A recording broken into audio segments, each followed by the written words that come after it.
xibaar yu wér te wóor ca tàng ba abonnez-vous pour ngeen di mën di jot suñuy vidéo. dal leen ak jàmm seen chaîne bi di Buzz 221 HD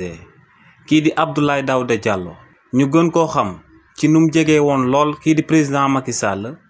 ci dialogue national bi nga xam ne moom le président Bassirou Diomaye Diakhar Faye daal di oote lu mu nangu ne dina daal di dem daal di ciy bokk daal di nay firndeel que ne léegi daal di nay jël ay distance am yu sori moom ak président Macky Sall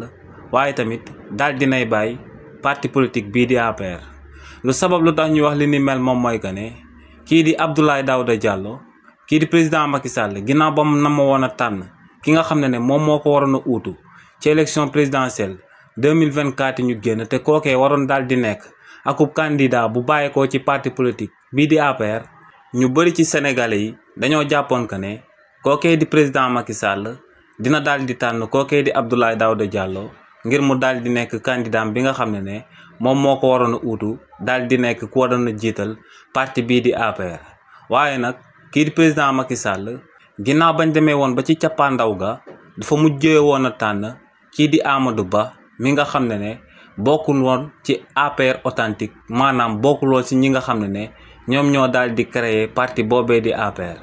si li ni mel nag ñu bëri xaaroon nañ ci kii di Abdoulaye Daouda Diallo ngir mu daal di bàyyeekoo ci parti boobee di APR. waaye nag kookee di Abdoulaye Daouda Diallo dafa ñëwoon daal di njuy Sénégal yu bëri daal di xamle que ne malgré tànn boobee neexu ko waaye nag respect bu mu jox président Macky Sall dina daal di sabab mu daal di jàppale kookee di Amadou Ba.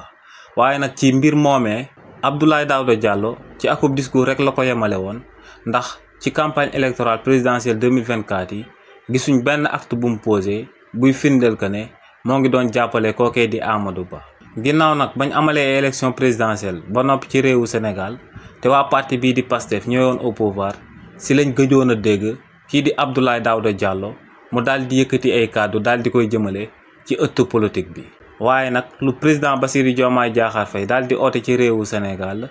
daal di nay wone que ne kookee di Abdoulaye Daouda Diallo daal di nay jël benn distance